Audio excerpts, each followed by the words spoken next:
So welcome. I want to thank you all for joining us tonight to our webinar, Take Action, Professionalism and Leadership.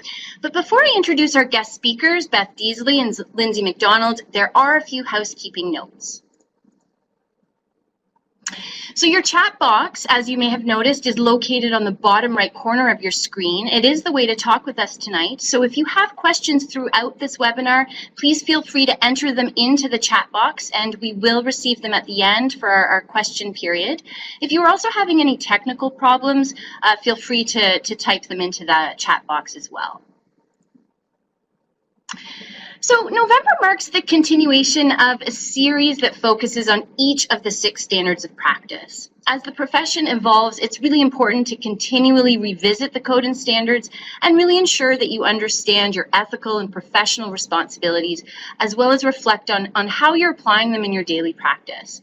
So with November's focus on Standard 4, Professionalism and Leadership, there is a dedicated page on the college's website that features information and resources, videos, and webinar details on this standard, all of which really inspire thinking and reinforce some of the key practice elements of leadership, relationships, learning environments, pedagogical approaches, communication and collaboration, and of course, professionalism.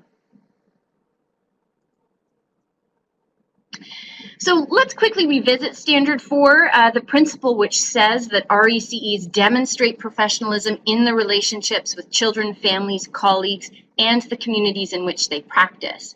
It also says that RECEs collaborate with others to ensure high-quality early childhood education.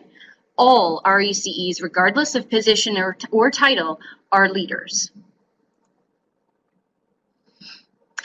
So now that we're all on the same page, I'd like to introduce, I'm very pleased to introduce tonight's speakers. We have Beth Deasley, the Registrar of the College of Early Childhood Educators, and Lindsay Mcdonald, faculty in RECE at Humber College.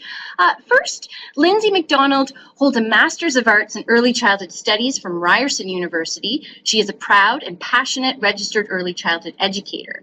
From 2016 to 2018, Lindsay was the coordinator of the Association of Early Childhood Educators in Ontario and served, and since the beginning of 2017, she's also served as a facilitator for the Institute for Change Leaders at Ryerson University.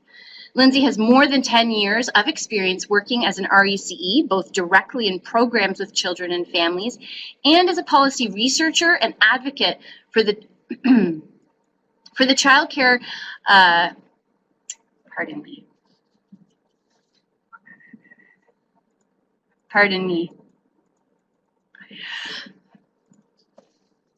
For the Child Care Resource and Research Unit, and the Child Care Advocacy Association of Canada. She is currently working as a full-time professor of early childhood education in the School of Health Sciences at Humber College. Lindsay continues to advocate for children, families, and educators as a member of the AECO's Board of Directors, as well as a participant in the Toronto-based Early Years Professionals Rise Up Community of Practice. We also have Beth Deasley, who joins the College of Early Childhood Educators as Registrar and Chief Executive Officer in January 2016. Her previous experience includes leadership roles and provision of professional advice to regulatory bodies at both the provincial and national level. She is a lawyer by training. Beth has written and published on governance trends, best practices, and regulatory matters, and has experience as a board member in both the regulatory and nonprofit sectors. She believes strongly in the critical importance of early childhood education and the care and role of registered early childhood educators in the lives of young people. And so without further ado, I leave it to our capable presenters to go over today's webinar. Thank you.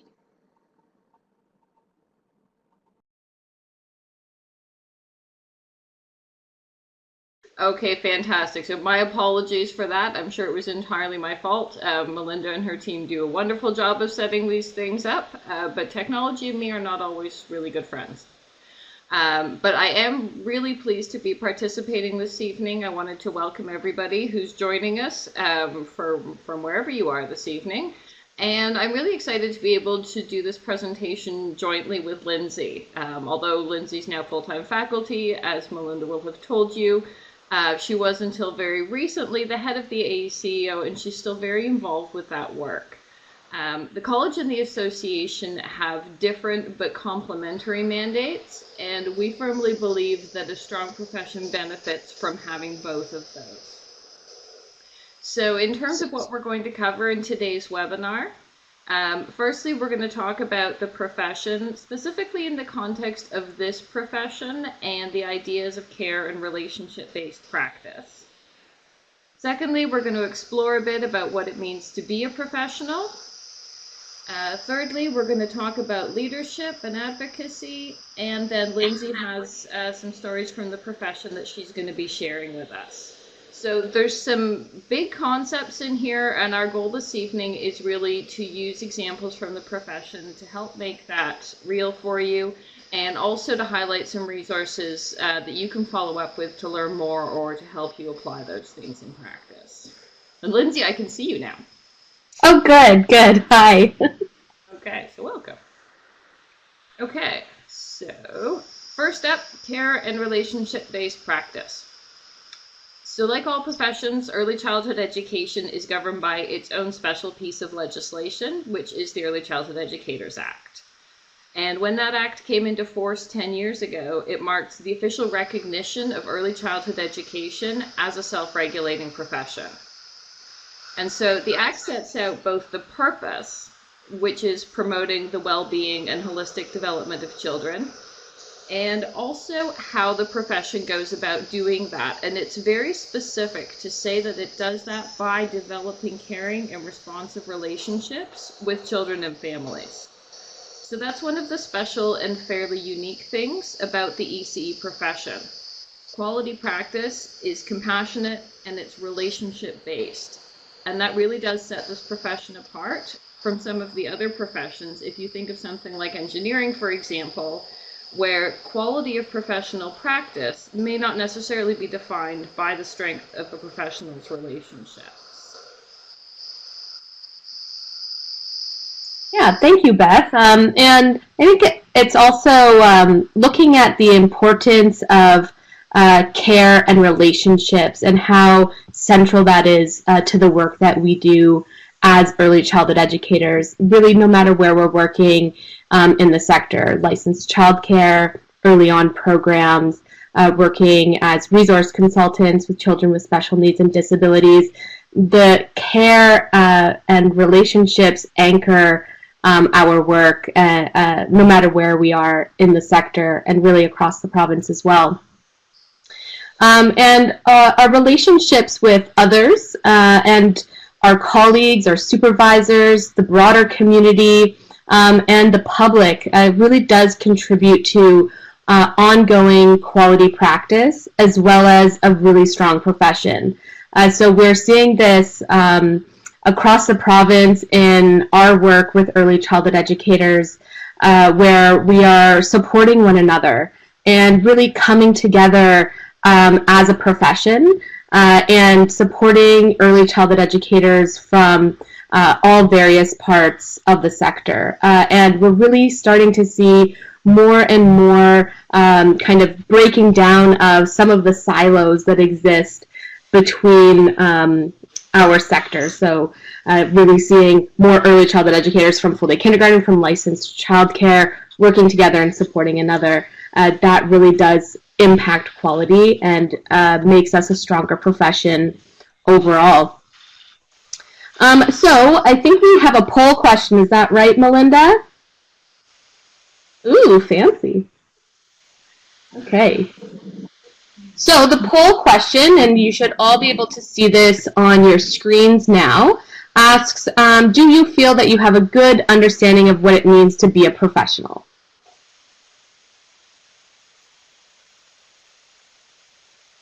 And I guess we'll just give people a moment.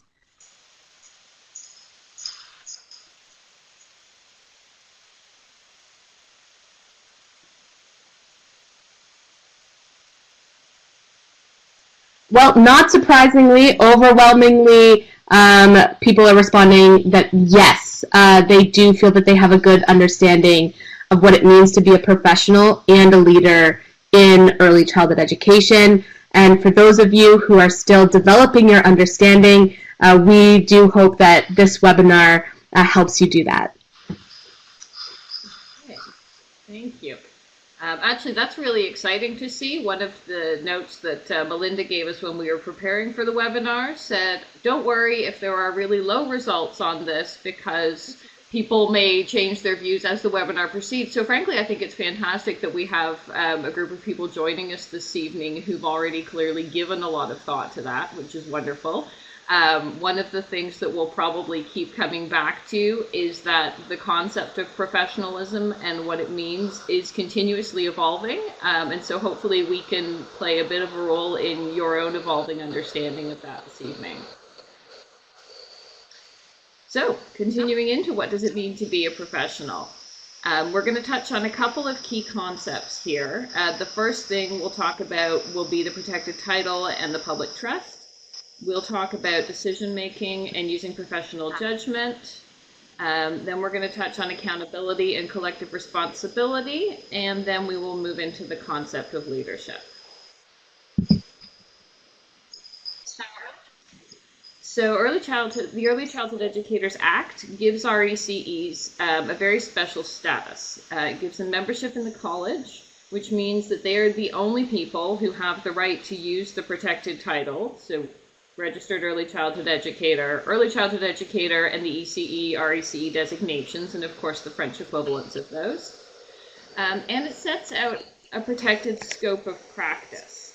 And so the Act defines that as the planning and delivery of inclusive, play-based learning and care programs for children in order to promote the well-being and holistic development of children.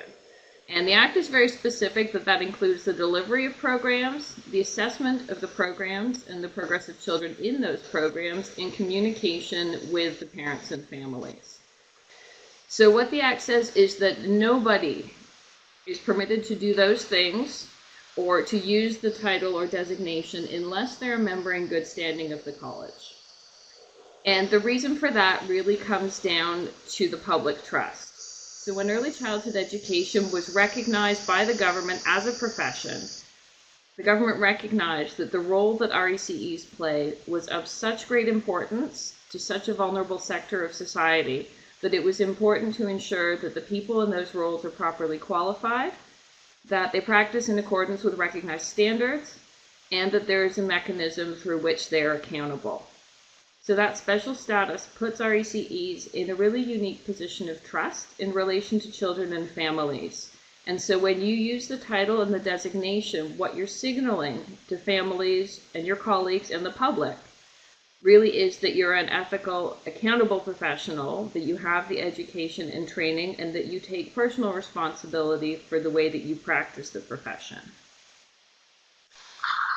Excellent, and I just wanted to add to this about the protected title and the public trust is that early childhood educators and the Association of Early Childhood Educators in the province of Ontario advocated for to have a College of Early Childhood Educators. We advocated for a regulatory body, and we did that because we know that we work with vulnerable populations. I mean, early childhood educators are caring for and educating some of our youngest children, and it's so important that the public sees us as professionals that they can trust and that professionals who are accountable to the public.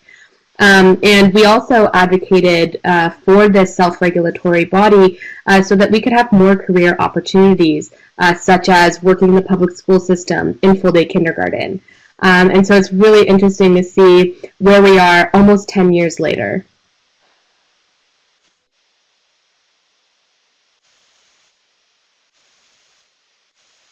Okay, thank you. Do you want me to move the slide along, Lindsay? There we go.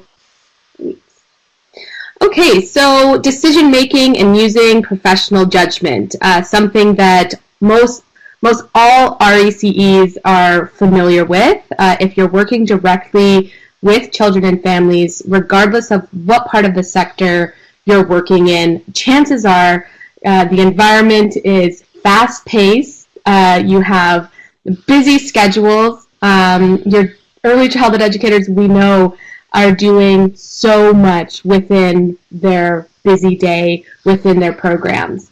And RECEs are not technicians. It's not an equation-based profession where we can easily kind of crunch numbers and figure out the answer. We often have to use reflective practice and our communication skills to make the best decisions that we can for children and families. So as professionals, we're often required to make those complex ethical decisions every day. We are also navigating messy or hectic situations at work in our work contexts, and that's really part of the role of the early childhood educator.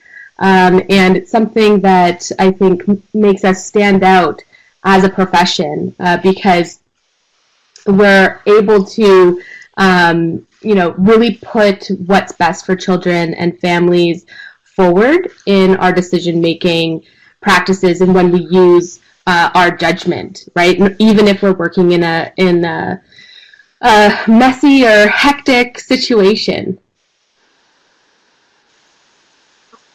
Okay, great. Thank you, Lindsay. And I can see from the chat box that some people are having trouble hearing me, although they can hear Lindsay. So I'm going to lean in further like she is doing and do my best to speak loudly, and hopefully that will help. I'm reluctant to mess around with anything here in case I manage to disconnect myself again.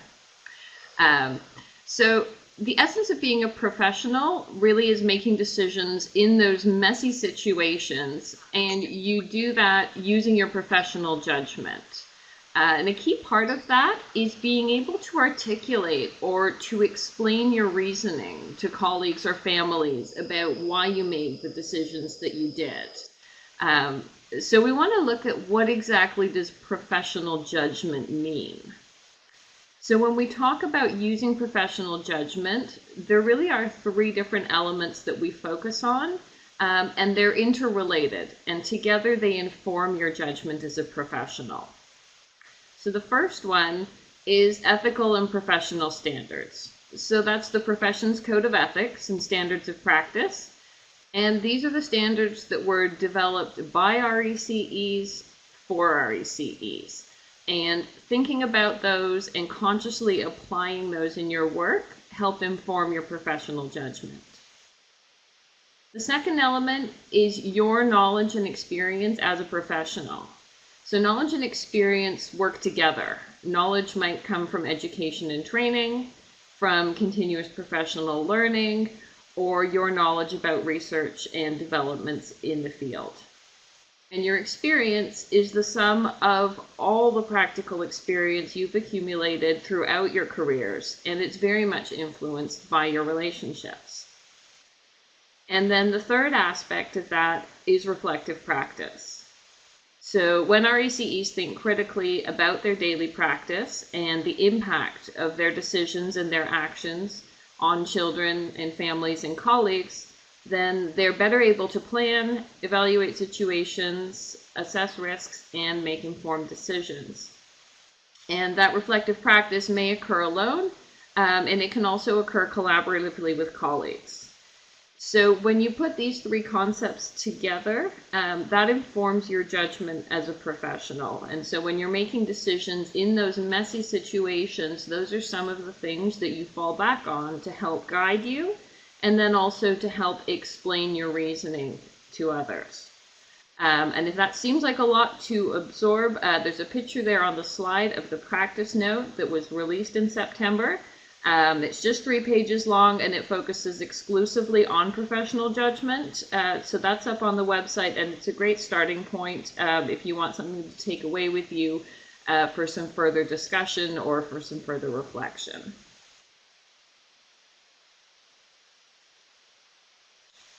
Okay, so we're moving now into the concepts of accountability and collective responsibility, which really is kind of where the rubber meets the road in terms of what it means to be a professional. So this means taking personal responsibility for your decisions and your actions and your interactions. The identity and the position of trust that you hold as a professional is something that goes with you throughout your career. It doesn't switch on or off depending on your workplace, and it's not something you can pass off to somebody else. In a work environment, this means that RECEs, as professionals, often find themselves in positions of responsibility. But even when they don't, their professional identity doesn't change and their personal responsibility doesn't change. And so they follow the standards of the profession, even despite sometimes challenges in their environment. And where necessary, they may advocate for changes in their environment in order to support quality learning and care for children and their own quality practice. In a non-work context, RECEs need to be conscious that they represent the profession. Being a professional isn't something you leave behind at the end of the day, and all professionals need to be conscious of the fact that their actions could impact their reputation as professionals and even the reputation of the profession itself. This starts to get particularly important in the age of social media, where the boundaries of things, private and professional lives, can get less and less clear. When we talk about impacting the reputation of a profession, this is the concept of collective responsibility. So being a member of a profession means understanding that the conduct and the practice of each member of that profession impacts the reputation of the profession as a whole. And so for that reason, RECEs support the professionalism and accountability, not just their own, but also of their colleagues.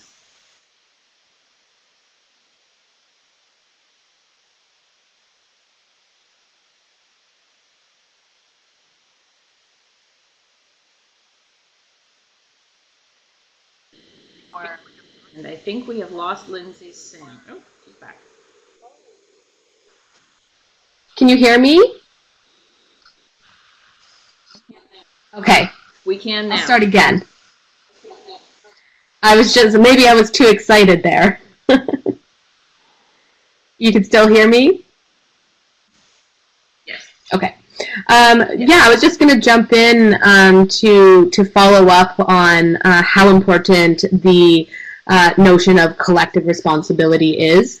We all hold the RECE title, and therefore we have to understand that part of our role as RECEs is to support one another, to support the members of the college, of which there are more than 50,000 of us working across the province, and really looking at how we support members of the profession, our colleagues, our RECE colleagues across all employment settings. Again, nonprofit childcare programs, home childcare, full-day kindergarten, early on programs. I'm not trying to give a summative list. I know there's such a wide variety of professional workplaces where RECEs are currently working, but my point here is that it's really important for us to always remember that part of our role and part of our ethical responsibility is to promote integrity and professionalism within ourselves and within our colleagues at all times.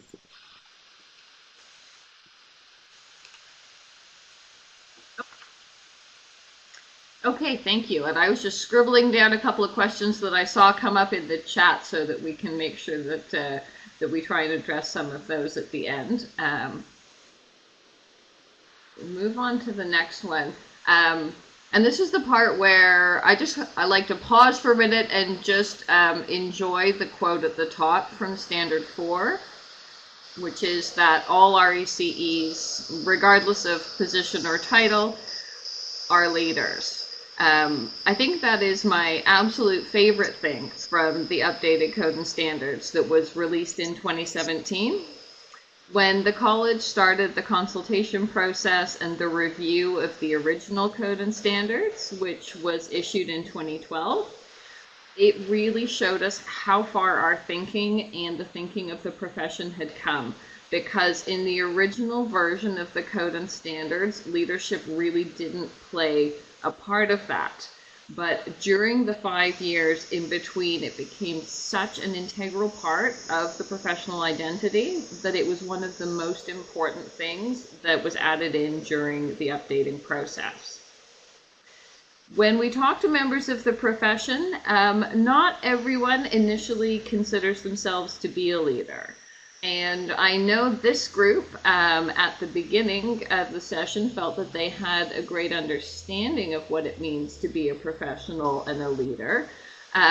What we didn't ask you is how often you feel that and that sense of leadership in your day-to-day practice.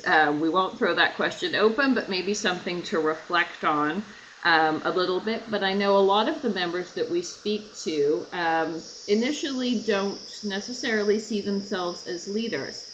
But when we dig a little deeper into the concept, we realize that there are so many different models and aspects of leadership. And so we've highlighted on the slide some of the ways that RECEs demonstrate leadership as part of being a professional.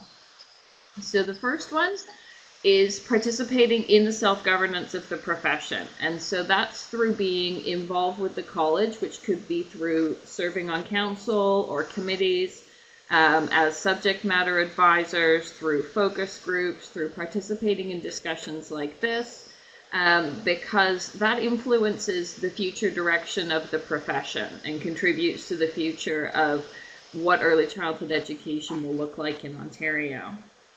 The second one on the list is by engaging in continuous professional learning. So that's the concept of taking that personal responsibility for your own growth and development and ensuring excellence in your practice throughout your career.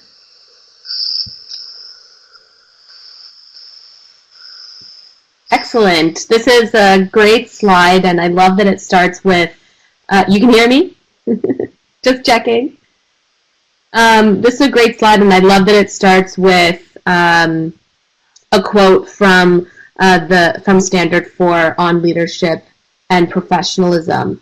And so early childhood educators we do engage with our professional community. We are a profession we are constantly seeking professional learning opportunities by going to workshops, participating in online webinars like this one, and ones that are provided by the AECEO and other professional learning organizations, we have them all over the province.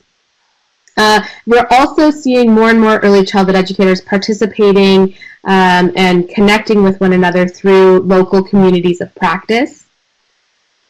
When we think about advocacy as early childhood educators, it's important to think about our role in advocating for the children and families that we work with, but also our role in terms of advocating for our profession, advocating for our fellow early childhood educators. I can see a number of comments in the chat box concerning your roles in full-day kindergarten, for example. And these are all things that we can take on.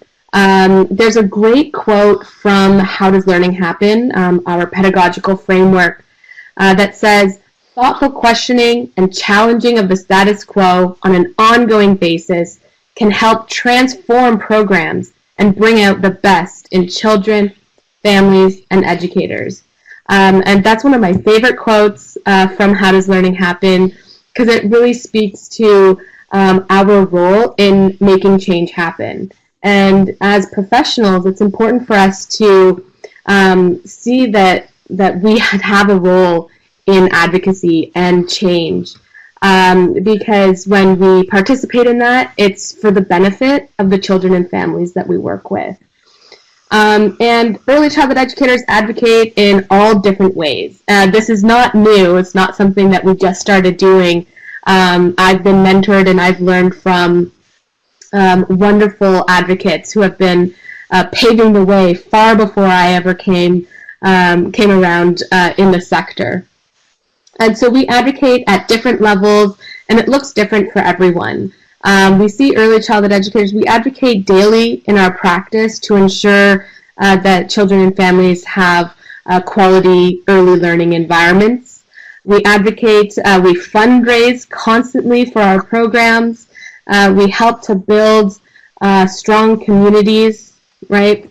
And we're also seeing more and more early childhood educators challenging the status quo and really talking more broadly about what early childhood educators need to be able to effectively provide high-quality early childhood education and childcare. And I'll talk a little bit later, I'll share some stories from the field, from early childhood educators who are participating in advocacy and really challenging that status quo.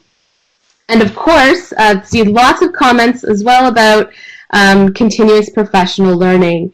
And I tell all of the ECEs that I work with that some of the best professional learning activities includes advocacy. And that's absolutely a really meaningful CPL activity, getting together with your colleagues to talk about the needs of the profession and the needs of the community and things that we can do together to create change. And this type of work helps us to empower one another, to create change and to lead. And I think it overall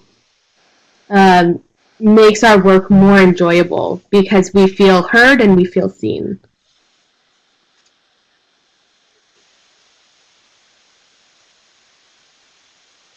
Yeah. So, stories. And this is the part where sorry, I was going to say this is the part where Lindsay's going to give us some really good practical examples of the different ways that she's seen leadership in the profession. Okay, and Beth, please jump in and whenever you have some thoughts on any of the stories that I'm sharing. So I did reach out to a number of early childhood educators from around the province. And some of my work over the past 2 years when I was with the Association of Early Childhood Educators as the coordinator included traveling around the province, meeting with early childhood educators in their local communities, and that allowed me to build so many amazing relationships, professional connections with early childhood educators. So I have a few stories from practice that I would like to share. Just pull them up here. So first I'd like to share a story. I'm not going to share anybody's names or identifying information, but just some of the work that different early childhood educators in different sectors have been working on. So an early childhood educator who is an Indigenous early childhood educator in the northern part of Ontario, north of Thunder Bay, is providing early child care in her community. So she went to college to get her RECE qualifications, became a member of the College of Early Childhood Educators, and is working in her community as a leader. And what she's doing is ensuring that the children in her community have access to educational supports that will help them succeed in their future and help them to have an overall sense of belonging and well-being. And she's focusing specifically on ensuring that the children in her community have access to things like speech and language supports. So things also like fresh fruits and vegetables in their childcare programs, clean drinking water, basic things that many of us in more maybe southern cities or more populated areas sometimes take for granted. It's very often that we have awesome fresh fruits and vegetables to feed our children for snacks, but that's not the case in every community. And so this early childhood educator is leading and advocating for those basic things that sometimes we think is a given. That's one example. Another example is an early childhood educator in the Toronto area. She's currently leading a community of practice that I'm involved in that was initiated or supported to get off the ground by the Association of Early Childhood Educators. What she's doing is leading this early years professionals Rise Up community of practice where ECEs from the Toronto and GTA area are getting together to plan advocacy actions. And this early childhood educator I met a few years ago. She was working directly in a childcare program and had been for like 2 decades. And when I met her, she said, "You know what, Lindsay, I'd really like to get more involved in advocacy." And that was the beginning, and now she's leading a community of practice. And we recently just planned an obstacle course for Early Childhood Educator Appreciation Day. It was an obstacle course where we encouraged members of the public to participate in the obstacle course, and it was a day in the life of an early childhood educator. We had them balancing children and walking across a balance beam and basically jumping through hoops to ensure quality early childhood education. Another story I'd like to share is an early childhood educator who identifies as a queer person, and she's been working in her community to provide professional learning workshops for early childhood educators to ensure that our programs are inclusive and welcoming of all children and all families.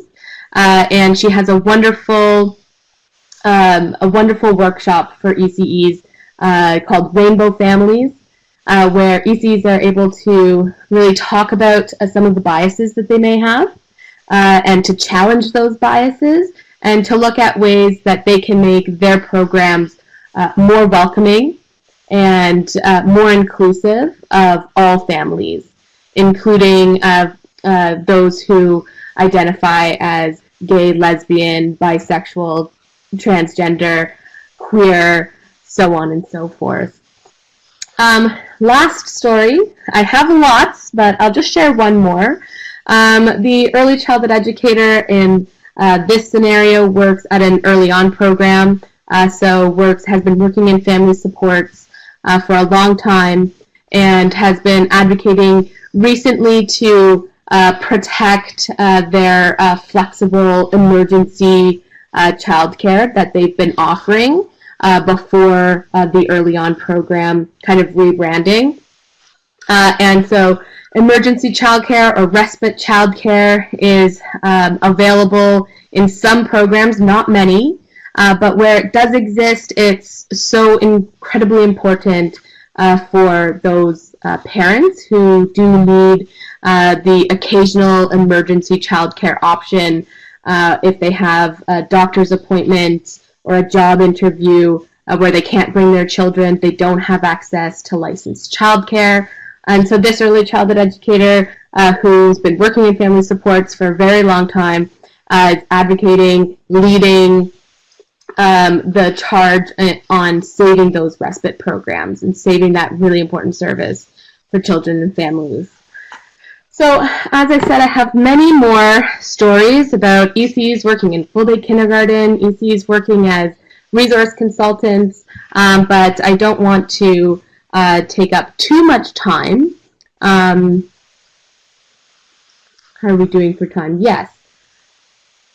I think you're doing well for time. I'm enjoying following the discussion that's going on in the chat box, and I can see at least one person who's indicated that they would like to be involved in advocacy in the community. Do you have any suggestions about where people should look if they want to get started or find out what they may be able to participate in that's near them? Absolutely. I think so. The Association of Early Childhood Educators is our professional association in the province. It has been for, we've almost been around for 70 years. Our 70th anniversary is coming up soon.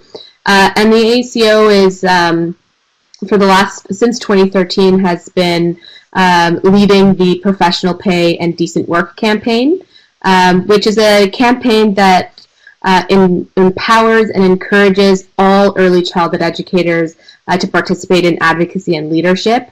And right now on our website, we have all kinds of toolkits and different campaigns that are going on to really encourage ECEs to start getting involved more in advocacy. But one thing I would say to start getting involved is to start talking with your other colleagues. Having a community of practice or getting involved in an existing community of practice that focuses on advocacy is one great way to kind of get started. And the AACO has supported 5 communities of practice. We have one in Toronto, we have one in Waterloo, Halton Region, Thunder Bay, and Ottawa, and hoping to help to establish more of those communities of practice that focus specifically on advocacy in the coming years. And so I think that, we can advocate alone individually in many ways, but I really encourage people to get together with your colleagues and start making connections and building relationships among yourself and your colleagues. I think that's a great point, Lindsay, and I think some of the chat box is sort of illustrating a little bit of how a community of practice can help, and that I see people sort of posting questions or challenges, and they get 2 things in response.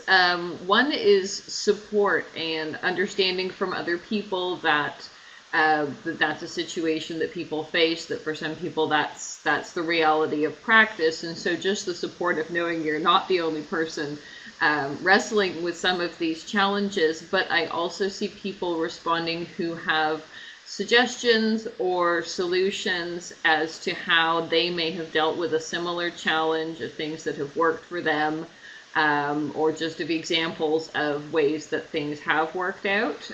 So I think that's incredibly valuable. One of the challenges of being a professional is that you're on a lot of the time when you're actively engaging, when you're at work, when you're with children and families, but having kind of a safe space in that community of other people with similar experiences where you can discuss some of these things is incredibly helpful, both in terms of active kind of problem solving, but also just supporting that resiliency in the profession. Yes, absolutely. Okay, and now I believe we have our second poll question of the evening. Yes. Okay. So the first question that we have for you, we'll ask them. You can absolutely feel free to put your answers in the chat box, and we'll give it a little couple minutes for that to scroll through. Or feel free to take it away as something to reflect on afterwards. But we have a poll question about whether you have a better understanding of what it means to be a professional and a leader. And then if you want to put in sort of the details as to what that means, feel free to put some details into the chat box so that other people can see it too.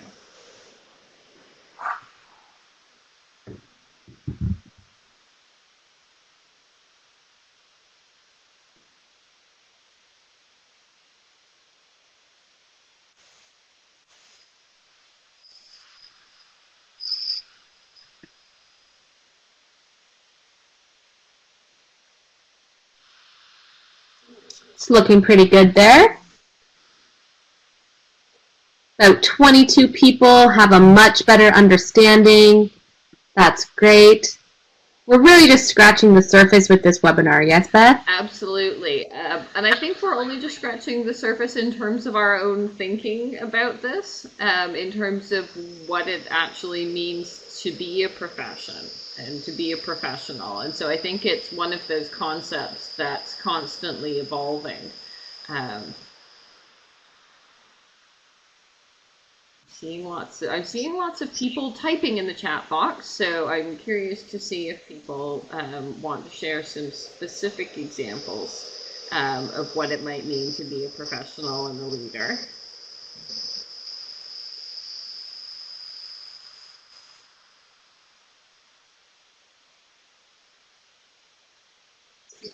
People saying their understandings are developing.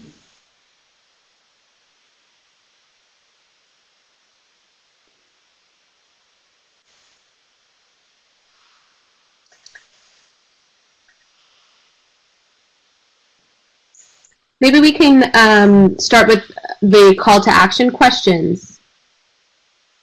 Yes. And you can respond in the chat box. The first one is, what does it mean to you to be a professional and a leader? And I've seen, it's hard not to just watch the chat box because there's lots of interesting comments being made. I see Jody says to lead a focus group topic on early math, early reading skills, to share with all of the staff in other kindergarten classes. That's an excellent example of being a professional and a leader.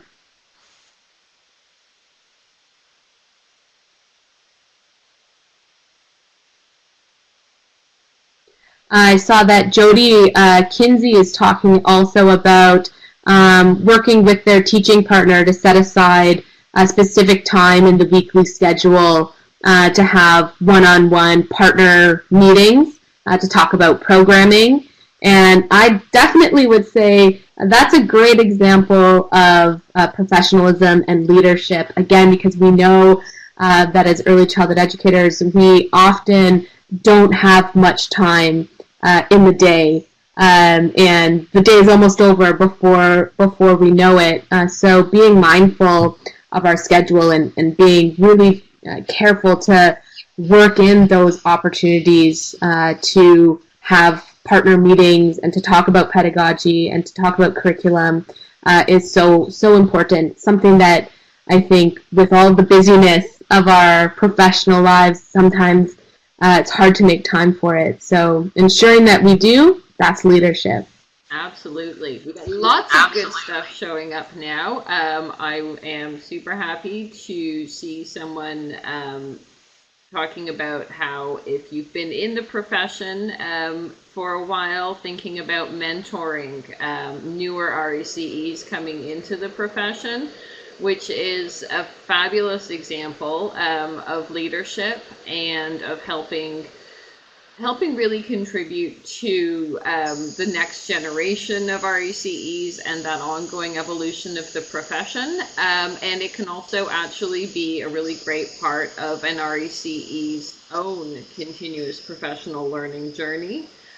Because I think that anybody who has acted as a mentor has probably found that they have learned quite a bit from their mentee as well, and also just simply from being part of the mentoring process. So that's a fabulous example there. Absolutely. So many good examples coming up. Right now I'm scrolling down the box here again. I hope the chat box is preserved afterwards. So you can pop. Oh, that would be good. Okay. Okay, and I also really like Melissa's talking about bringing your ideas forward and your knowledge forward to plan and implement early learning centers effectively. And I also saw something from Jillian about taking risks and going outside your comfort zone. And I think that for lots of people, that stepping forward is really going outside the comfort zone sometimes, but having the courage to step forward and use that expertise, use that knowledge, use that understanding that you have, that the other people around you may not, and really bring that forward, so that everybody is able to benefit from that. And that's a great example of leadership as well. Mm-hmm. Okay. So why don't we we can roll into the second question in the call to action, and some of these probably fit well under there too. But that's how can you continue to demonstrate professionalism and further develop your leadership skills? And so thinking about that, both in terms of relationships with children and families, in your workplace, and in the wider community. So what really are your sort of next steps in the call to action to further develop your own leadership skills?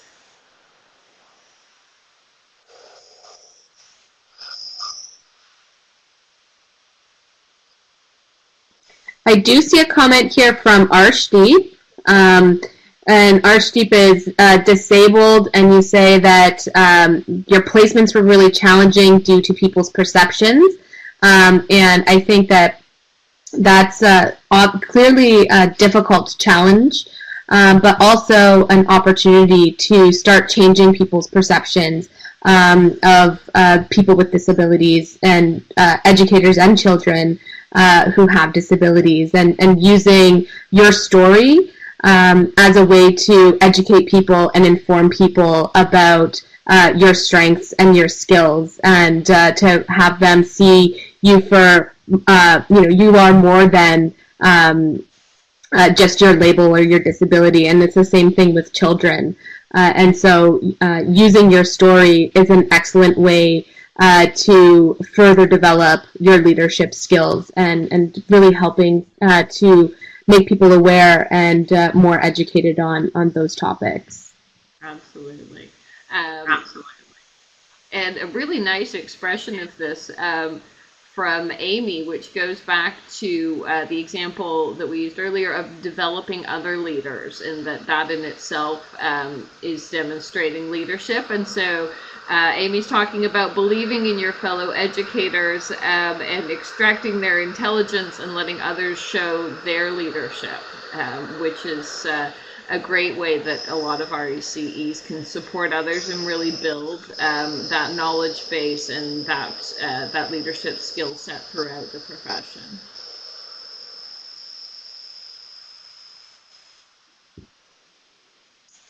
An excellent comment here from, it's going so fast, from Heather. Heather is a retired ECE. So Heather, you're what I like to call a lifer. I'm a lifer too. I always will be an early childhood educator, but still in the beginning of my career.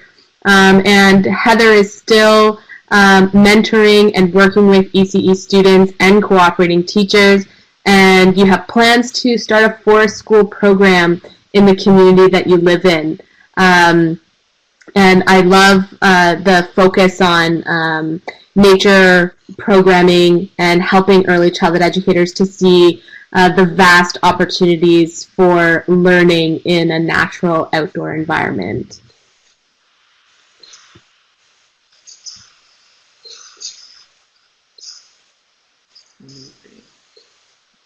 Okay, I'm doing a quick time check here. We're down to sort of the last 5 minutes, which I think means that we're getting really into reading those. Okay.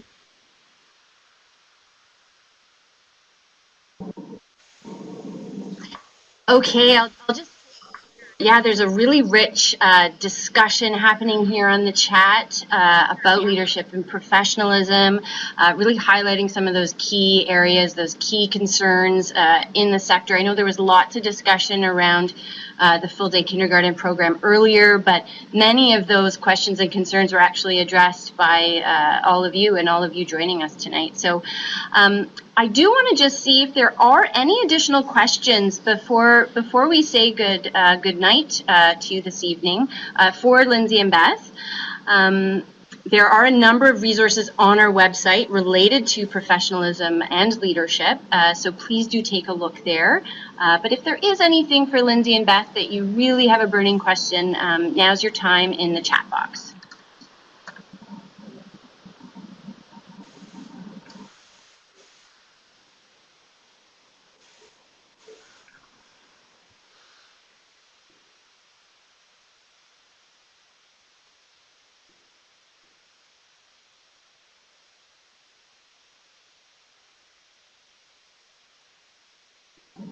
Following this webinar. Okay, so Jody's asking how she can reach us. You can certainly forward any questions you have along if you like.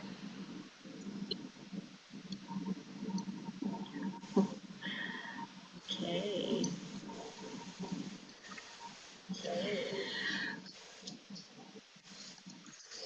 Right. Okay, so very quickly, there's a very quick question about professional dress and professional attire. This does come up a number of times when we are discussing professionalism. I might throw that one to you, Beth, and offer your quick thoughts on professional attire, maybe specifically in a childcare setting.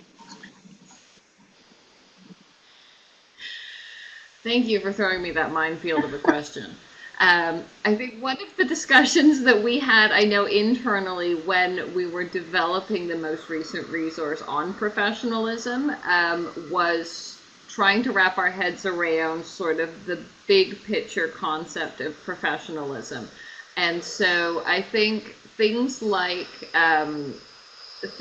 attire do contribute to professionalism in the sense that the way that RECEs are presenting themselves in the workplace, and this could be communication style, it could be any number of things, but just the need to be conscious of the way that your actions reflect potentially on you as a professional, and on even the reputation of the profession as a whole.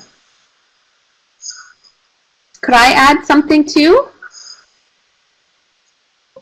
And work ethic as well. Absolutely. Please, yes, go ahead, Lindsay. Yeah.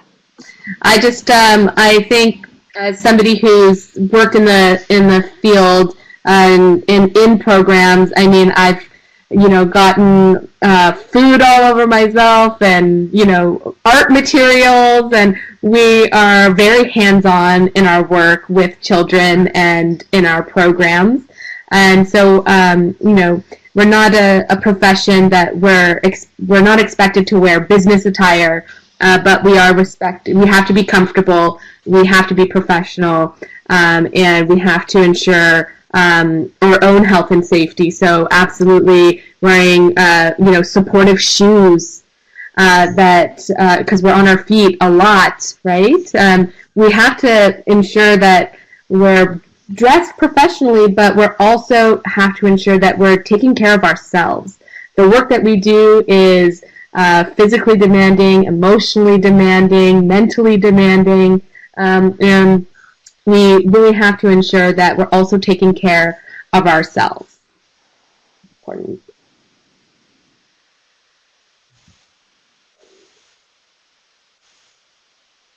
And safety, and just making smart decisions that way. I think work ethic and professional dress is also associated with the individual employment environments and the workplace culture. So I just wanted to add that may not be the same for everyone. So if there are no more questions for Lindsay and Beth tonight, we are at the end of our evening. So I did want to take a moment very briefly to ask that their poll? No further poll? Okay. I did want to take a moment just to point you again to our college website for additional professional practice resources, including guidelines and practice notes and advisories, as well as a number of case studies and scenarios that really are there designed to support you think through some of these challenges in your practice, this ethical decision making that you're facing every single day, and that they're very much designed to use within your professional communities as well. So on behalf of the College of Early Childhood Educators, I'd like to thank both Beth and Lindsay for sharing their time and their knowledge and their experience with us tonight. And thank you all for joining us this evening as part of this series on Standard 4, Professionalism and Leadership. And please stay tuned for more resources that will be shared as part of this series next week. Tomorrow we will be posting this webinar on the college YouTube channel. So if you found the information shared tonight, please do share it with your colleagues. And last but not least, stay connected with us through following us on social media, being a part of the REC online community year-round. You can follow us on Twitter, LinkedIn, subscribe to our YouTube channel, as well as visit our website regularly for the latest news. So thanks again for joining, and have a great evening. Bye, everybody. Bye, everyone. Thank you. Bye, everyone. Thank you.